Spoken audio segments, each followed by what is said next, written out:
Voltamos! Uhul! E voltamos agora com uma pessoa tão especial também. Eu vou deixar ela se apresentar, mas se eu pudesse apresentar a Marina, e ela sabe disso, eu falaria assim, Marina não é gente, Marina é anjo. Nossa, a bondade do seu coração. Muito bom. Ela tem uma alma, assim, onde ela tá, é uma alma tão leve. Quando a gente tá numa roda, assim, de médicos conversando, né? Eu nunca ouvi ninguém falar da Marina alguma coisa de tipo, ai, atravessado, assim. Uhum. É sempre uma energia ótima, todo mundo fala bem dela, todo mundo quer ela bem. Então, Que estamos bom, aqui né? com Seu ela. branding tá bom. O Sua branding imagem pessoal tá ótima. Mas te apresenta pra nós. Pode me chamar mais vezes pra vir pra esse podcast, tá?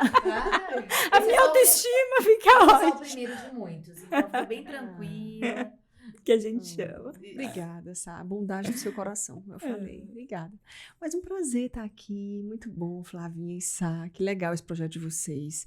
Eu acho que a medicina, o ensinamento deve ganhar o mundo mesmo, né? Que bom que a gente tem essa possibilidade de difundir o que a gente... Que a nossa história chegue e inspire outras pessoas, né? E toque outras pessoas positivamente. Então, te apresentar pra nós a médica Marina. Me apresento eu mesma? Isso aí. Então, eu sou Marina Rodrigues Landim Borges. Tenho 37 anos. Sou anestesista. Apresentação total. Nasci no dia tal. Sou casada, tenho uma filha. Empoderamento feminino. Aqui a gente vai falar sobre isso. Não. Nossa. Tomara que quando eu tiver 42 eu fale, né? Com esses 42 anos. Não, gente, mais brincadeira assim. Eu sou anestesista, sou médica, sou anestesiologista, né? Pratiquei anestesia por quase 2 anos. Foi quando essa medicina, a medicina do corpo inteiro que eu falo, entrou no meu corpo inteiro. Durante a residência, eu realmente me sentia um peixinho fora d'água. Mas em que sentido? Do cuidar do paciente. Né? Eu via cada vez mais pessoas doentes, eu indo anestesiar, colocar um monte de medicamento dentro do soro. Os pacientes saindo da cirurgia não tão bem, piores até do que quando entraram. E eu comecei a adoecer também. Eu trabalhava 72 horas semanais, dava 3 plantões noturnos, emendava com outro dia. Então, meu cabelo começou a cair. Eu comecei a não dormir direito quando eu dormia em casa. Eu comecei a ficar cansada, estressada, intestino completamente irritável. E aí, a gota d'água foi, eu estava em uma neurocirurgia anestesiando e o barulhinho do monitor. Pi, pi, pi. E eu dormi. Não dormi profundamente, o paciente está bem, não aconteceu nada, mas eu dormi de cochilar, assim, né? A gente sabe que você está sentado e a cabeça cai e você acorda no susto. Eu disse, isso não tá certo. Daí eu passando numa livraria, achei um livro chamado Segredos para uma Vida Longa e comprei. E comecei a ler. E aí eu parei e lá dizia assim, Coca-Cola faz mal, refrigerante faz mal. E eu disse, não, gente, refrigerante não faz mal. Olha, eu era médica, tá? Não, refrigerante, tomo refrigerante todo dia aqui. A melhor hora do plantão é a hora da pizza com refrigerante. Daí eu comecei a ler e muita coisa começou a fazer sentido. Foi quando eu comprei uma vitamina D pra mim. Na farmácia, eu médica, residente. Lá sabia que vendia vitamina D na farmácia. Comprei. E uma dosezinha mínima de vitamina D mudou a minha vida. Olha isso. Mudou. Há quanto tempo isso? Isso há 8 anos. 9 anos. 9 anos. Residência, você Residência. residente Eu lá residente em São Paulo. Você fiz veio pra cá aqui, pra fazer eu residência. fiz aqui, eu fiz no IANSP, Tá. Instituto Médico do Servidor Público Estadual, no IANSP, aqui na Ibirapuera. E aí eu saí dando vitamina D pra todo mundo, falando pra todo mundo, gente, vocês têm que comprar vitamina D, vocês têm que comprar vitamina D. E aí foi quando essa medicina realmente me engoliu, né? E eu acho que hoje eu sou uma pessoa muito melhor pessoalmente do que antes. Porque a partir do momento em que a gente descobre a medicina do corpo inteiro, a gente se põe no lugar do outro, a gente é mais compassivo, a gente quer saber, empático, a gente quer saber o que aconteceu na vida daquela pessoa para ela não estar bem. né? Eu digo, a psiquiatria é um pouco da minha loucura médica, porque a cabeça está totalmente linkada e ligada ao corpo, né? E a gente acaba segregando às vezes. Então hoje eu tô aqui, aí hoje eu faço fisiologia hormonal, saúde da mulher, que é a minha paixão, principalmente mulheres 40 mais. É o que eu mais amo atender, porque são as mulheres esquecidas, né? Até os 40 você tá preocupado em gestar, então você tá ali preocupado com a fertilidade. Depois dos 50 você entrou na menopausa, então tá se preocupando com os hormônios. E nesse meio termo, você fica abandonada, você fica esquecida, você acha que tá tudo bem, que tudo que acontece ali, né, tá normal. E não tá se preparando para esse período depois dos 50. Não. Aí é que tá. Aí é quando acontecem os principais vales da vida feminina. Que vai te custar lá na frente. Exatamente. Então eu amo cuidar de mulheres 40 mais, dessa parte de reposição hormonal, de vitaminas, de nutrientes, de minerais, de autoaceitação, de autocuidado, de amor próprio, né? É a medicina do corpo inteiro. Aí eu junto a ayurvédica, eu junto a ortomolecular, eu junto a nutrologia, eu junto a endocrinologia, um pouquinho da ginecologia. Então é especialista em gente. Especialista em gente. Você faz mulheres serem felizes. Isso aí. Serem plenas. Acho que pode ser seu... se alguém te perguntar o que você faz, não precisa falar que é médica. Eu faço as mulheres se sentirem melhores. Exato. E você tem esse perfil de 40 mais. Isso quando eu falei aqui pra você de empoderamento feminino, não é só beleza estética, né? É exatamente você poder chegar num lugar, você tá tão bem com você mesmo e dizer, eu tenho 70 anos e estou ótima. Mesmo com as rugas, mesmo com o cabelo branco, mesmo com a gordurinha a mais, mas eu estou feliz. Acho que é isso que a gente busca. Acho que a autenticidade de ser quem é. E encontrar a sua melhor versão a partir disso. Exato. E com muito equilíbrio. Porque o que eu vejo também, e talvez vocês, né, que trabalham nessa área têm muito mais visão que eu, da medicina integrativa, que existem muitas, como que eu vou dizer? Ai, gente, esqueceu. Como que fala a palavra? Estigmas. Não. Que sentido? 880, sabe? A pessoa pensar muito nessa questão. Extremos, né? Extremos. Muitos extremos. Na longevidade eu vejo isso. Ou você tem que ser muito regrado na alimentação, porque senão você não faz parte desse mundo. Ou você tem que ser muito low profile. Então, encontrar esse equilíbrio, eu acho que faz o verdadeiro sentido aí da saúde como um todo. Completamente. A gente não precisa viver numa bolha. A gente só precisa ter decisões inteligentes, mas sem também se isolar, né? Quando ela vai no restaurante, ela come sobremesa, tá, gente? Isso, Você viu, né? Ela e é come isso doce. que é importante, essas memórias criadas ali. Adoro. Porque eu acredito que quando você se poda também, isso gera um descontentamento interno. Não que você vai abrir exceções 100% do seu tempo, mas esses momentos especiais que você vai de encontro e é coerente com seu pensamento, também te faz muito feliz. E esse é um dos pilares, a felicidade. Com certeza. Esse convívio social. E Marina, me fala um pouquinho do que seria essa beleza limpa que você fala tanto. E depois, acrescentando um pouco mais, eu acho que pra gente trazer mais pra realidade, como que seria uma consulta com você? Tá. O que você preza nessa consulta quando alguém vai te procurar? Quais são as etapas que essa pessoa passa? E quando a gente está falando assim, né, com o nosso público de dermatos e cirurgiões, né, qual a importância dessa beleza limpa, né, Mari, dos cosméticos que a gente usa, os procedimentos que a gente faz. Então, o que é o contexto da beleza limpa? Não só fora, né, mas também dentro. Eu costumo falar que a saúde limpa, ela engloba muitas coisas, né, dentre elas a beleza limpa.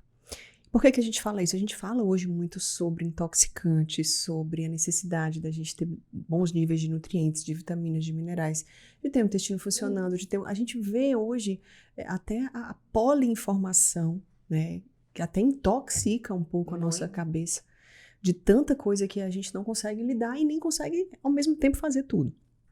Mas à medida que a gente entende que a nossa pele é uma das grandes formas de contato com o meio externo, tanto de saúde quanto de adoecimento, a gente começa a entender que nem sempre a gente precisa estar usando ela de uma forma prejudicial. Eu acredito muito que a hidratação da pele, eu falo muito, né? O hidratante, o hormônio é o hidratante natural das células. O que adianta você estar passando um monte de creme, colocando, né, hidratantes no rosto, na pele, mas você está com seus hormônios alterados. Você está tomando um contraceptivo hormonal oral que está diminuindo seus hormônios. Você está toda bagunçada. Então, não adianta, você vai gastar dinheiro, vai intoxicar seu corpo, porque a gente sabe que esses produtos são acrescidos de muita coisa que não muitas coisas químicas. Eu estava conversando com uma grande amiga minha, que ela é tricologista, e ela falou, Mari, eu estava no último congresso agora, mundial, em uma das palestras foi falado muito sobre os intoxicantes, xenoestrogênicos. E ela disse, doenças novas estão surgindo na dermatologia. E o que mais nos indaga é assim, o fato de se doenças novas estão surgindo, algo de errado a gente está fazendo. Muito. Né? Então vem essa questão também dos cosméticos. Então a gente poder optar por produtos mais naturais, produtos veganos, produtos que não foram testados em animais. Animais são seres vivos que têm o direito de viver e de estar na Terra igual a nós. Então, são produtos mais aceitáveis, né, no dia a dia. Mas eu tenho um casamento, eu não posso deixar de ir toda maquiada linda. Não tem problema, mas você passou a semana toda com produtos mais limpos, né? O problema não é isso. O problema não é a exceção, o problema é a regra. Então, excessivamente, você vai lá, poxa, eu tenho um casamento, eu vou usar. Né? Eu tenho uma academia, eu tenho um casamento, eu vou usar um desodorante mais forte. Né? Então, essas coisas que a gente precisa ter são as escolhas inteligentes. E hoje esse boom do TikTok das adolescentes usando, não sei se você tem acompanhado, que realmente trouxe aí uma atitude, né, dos dermatologistas em relação a isso, de todos os adolescentes irem lá e fazerem todos aqueles passos do skincare e prejudicarem a saúde da pele, que é nosso maior órgão, e sem realmente prescrição nenhuma médica, sem um olhar muito apurado desse médico, desse dermatologista que estudou. Então, essa moda é muito perigosa também. A gente tem relatos de puberdade precoce, né, na criança, que usa muitos produtos, maquiagem, esmalte. Isso. Eu tenho uma filha de 5 anos que ama, mas ela ama por quê? Porque ela se espelha na gente, né? Isso. Então, eu já tenho a consciência. Eu vou comprar um esmalte vegano, um esmalte antialergênico, eu vou colocar um batom mais natural, porque também a gente não pode podar e bloquear isso.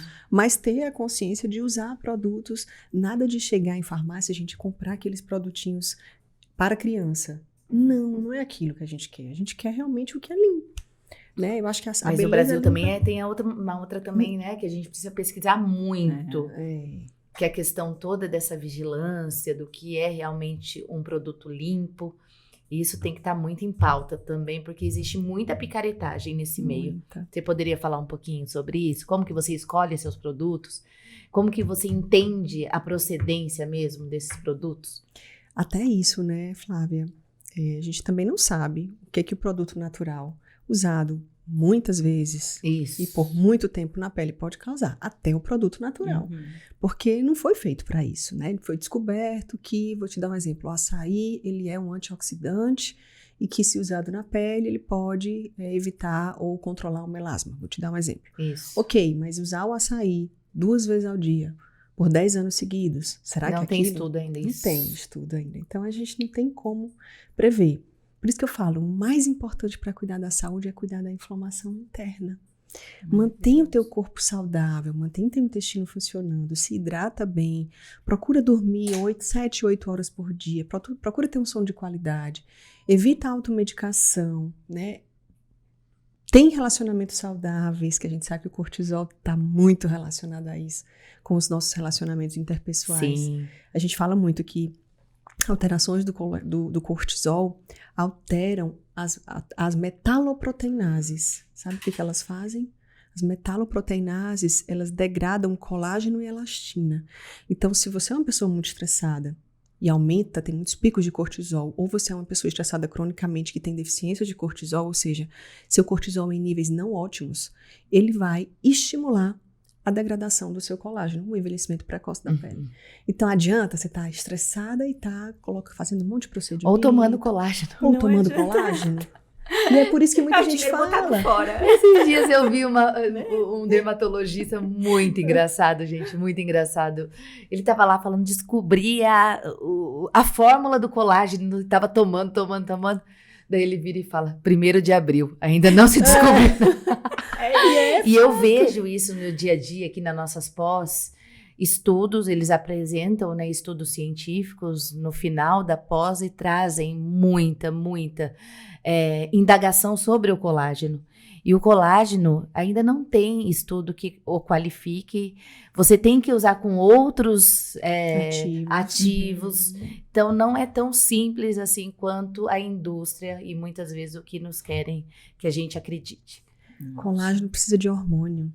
Colágeno precisa de estradiol para poder entrar na célula. Aí tá lá a mulher tomando o estradiol sintético, que é o contraceptivo hormonal oral, e tomando colágeno não vai entrar na célula, porque o hormônio sintético bloqueia a nossa produção natural, e ele precisa do hormônio natural.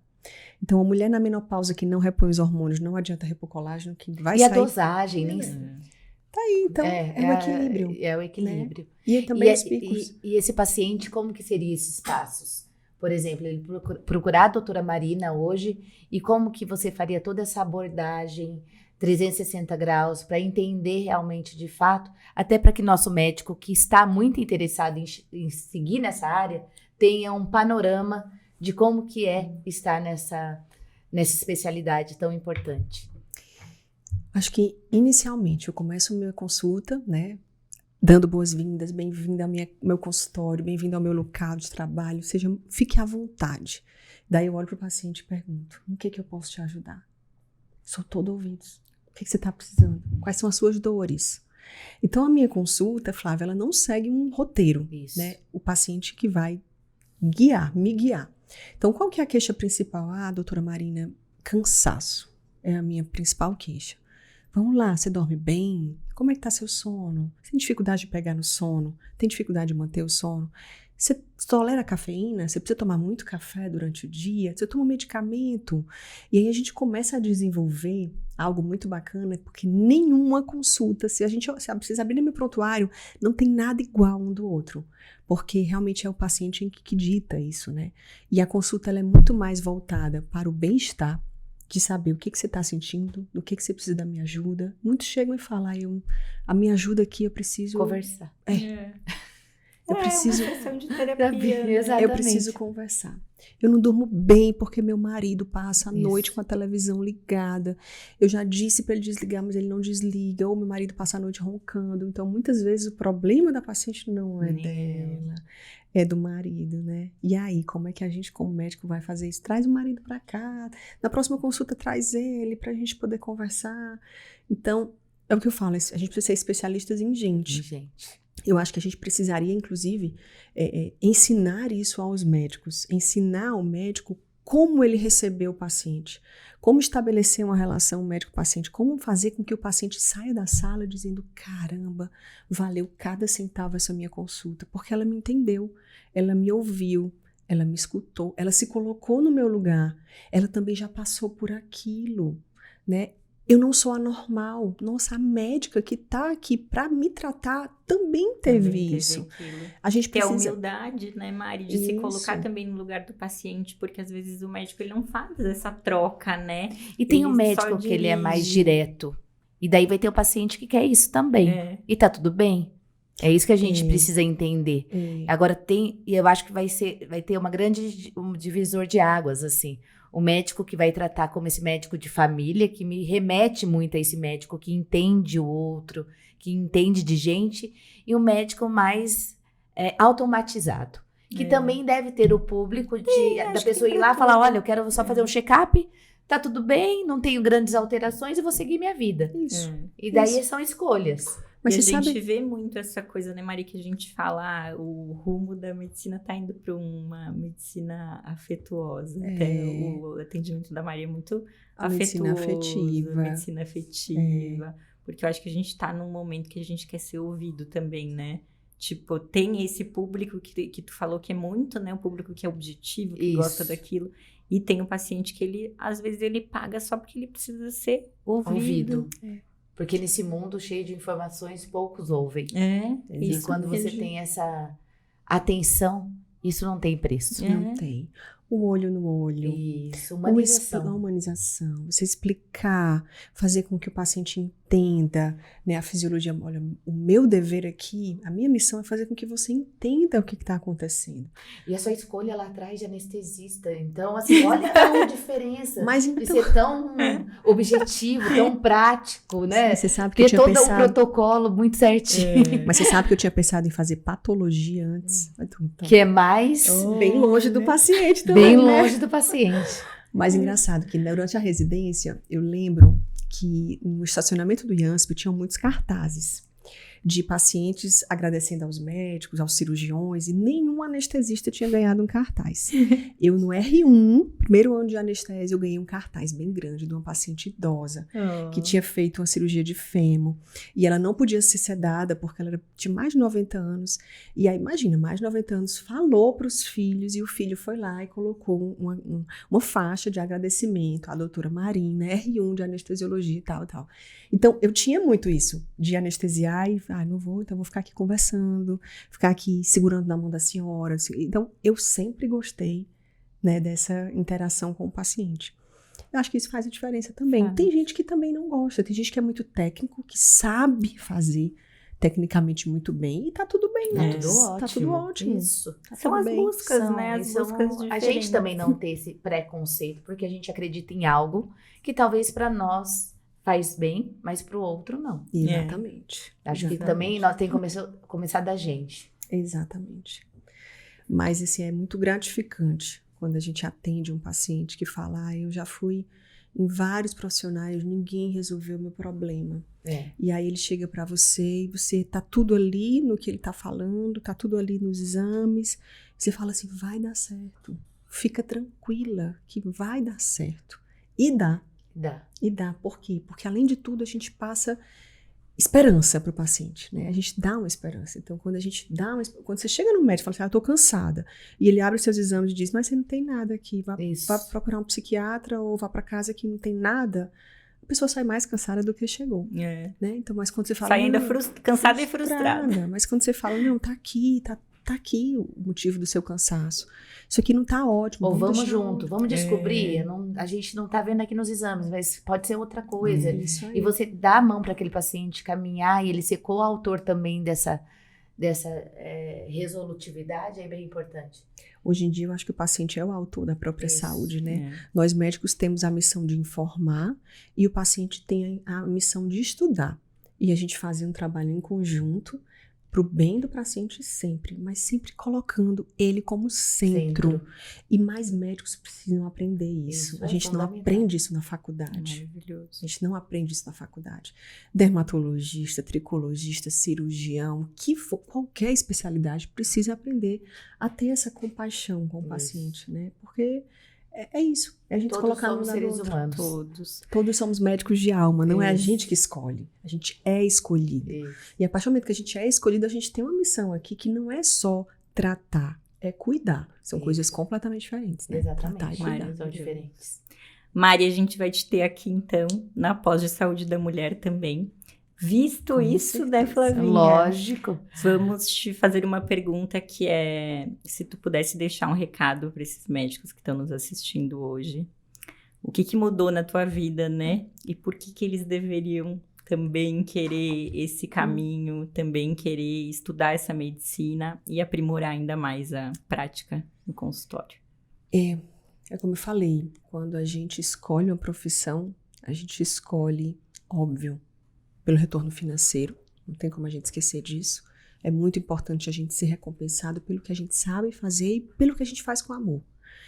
Mas o recado que eu deixo é, nunca coloquem o dinheiro à frente da saúde e do cuidado do seu paciente.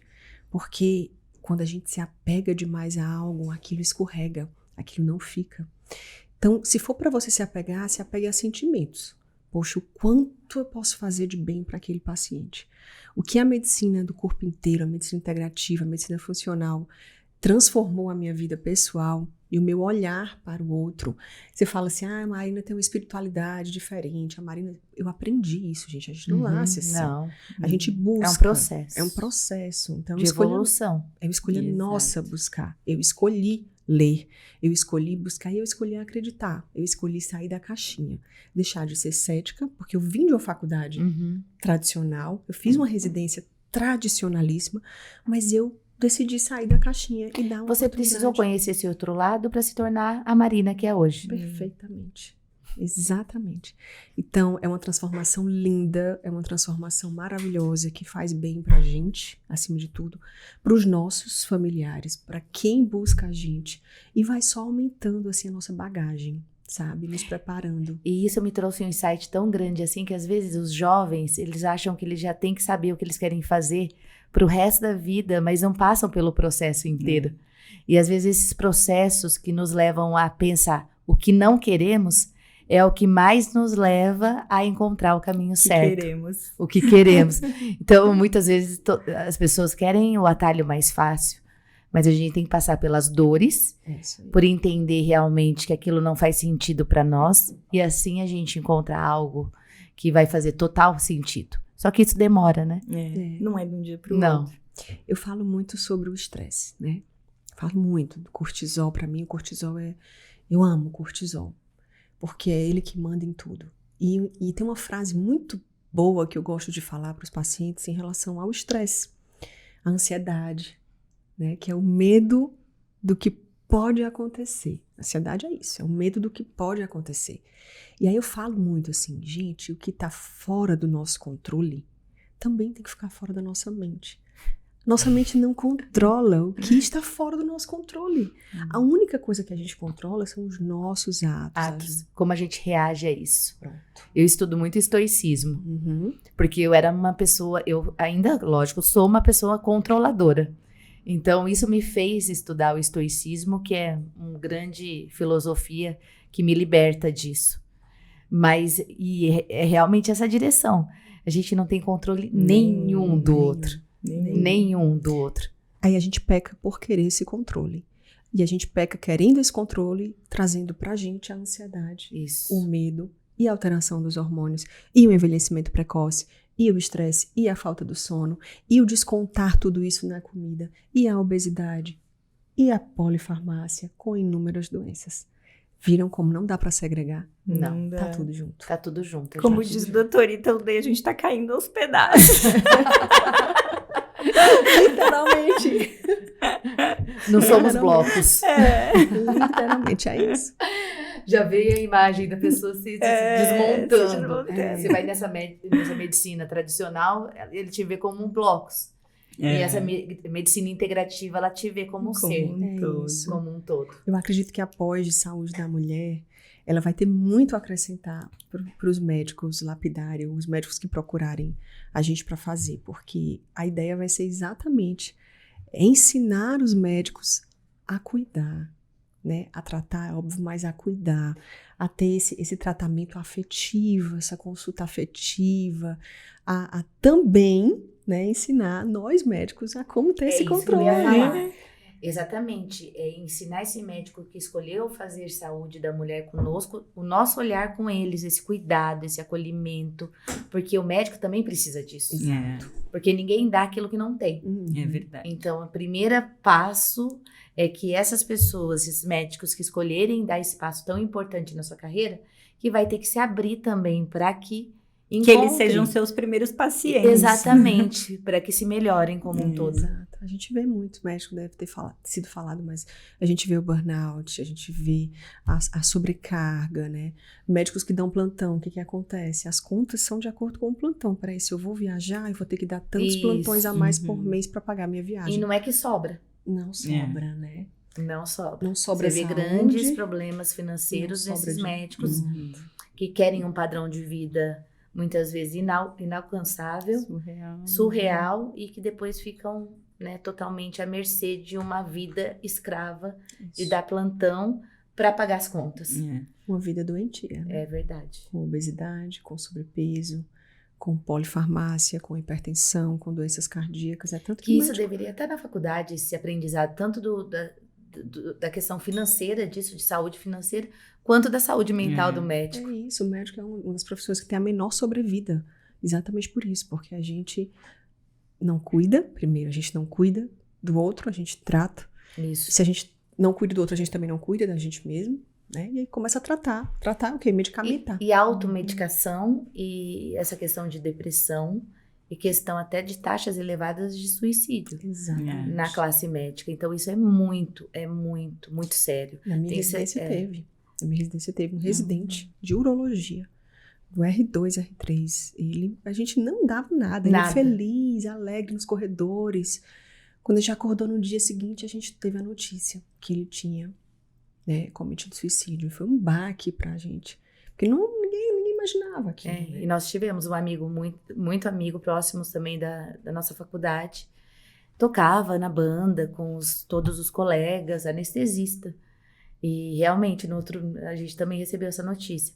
Então, a gente vê que isso é recorrente. Tem muito acesso à medicação. Tem muito acesso a isso, todas esses portfólios, né? Então, isso é um problema de saúde pública. Ontem a gente falava sobre isso, né, também, que o médico, ele acaba se automedicando muito, porque ele tem um acesso livre, né? Ele pode usar o que ele quiser, a hora que ele quiser. E a questão de não mostrar as vulnerabilidades que o Dr. Tiago Volpi falou aqui. Exatamente. Então, muitas vezes, você tem que ser forte sempre, não procura, você é médico, você sabe se tratar, você tem um medicamento ali e aquilo vai virando algo muito maior do que você imagina. Lá em casa eu sou conhecida como uma médica doida, né? Que meu pai é odontologista, minha mãe é psicóloga. E eu sou a médica doida, que não usa medicamento. Então, assim, minha filha adoece, eu vou pra homeopatia. Minha mãe fica, você tá doida, é você deixar a menina sofrer, remédio tá aí pra usar. Eu disse, vamos tentar. Pelo ouvido, sai pelo outro. Eu digo, gente, nosso corpo tem a imensa capacidade de autocura e de recuperação. Se a gente medicamenta, a gente tira essa capacidade, essa barreira, né? A gente tira essa capacidade de auto se recuperar. Então, febre, tanto que febre hoje em dia a gente não trata mais com antitérmico, dependendo da febre. Isso. A gente espera, porque a febre é um mecanismo de defesa. É o corpo combatendo o vírus, a bactéria. Se você vai lá e corta a febre, acabou as defesas. Acabaram as defesas, né? Mas ainda são conceitos em que a gente precisa quebrar, barreiras que a gente precisa romper, e ensinamentos que a gente precisa dar aos novos médicos que estão querendo fazer a diferença da medicina no Brasil. Que eu acho que é isso que a gente precisa mudar, essa visão. Maravilhosa. Então, obrigada, Mari, por estar aqui com a gente, por espalhar. E é muito coerente, né? O jeito que ela fala. Isso é importante, muito importante para o médico também, manter uma linha de coerência. Porque a gente também vê muitas coisas que as pessoas, né, pregam, mas praticam que não são prega, exemplo. Né? Isso. É isso, não tem pra onde fugir, não. Se a gente tá no caminho certo, tudo vai acontecer. A gente ficou até assim numa vibe tranquila aqui. Todo mundo falando mais baixo. Até dormiram ali atrás. Aprenderam aí, aprenderam? Aprenderam. Então tá. Muito bom, a gente, né, baixou um pouquinho. Foi ótimo. Foi ótimo. Deixa tuas redes para as pessoas te encontrarem. Vamos lá, vou deixar aí, tá? O Instagram é doutora Marina com Y, Landim Borges.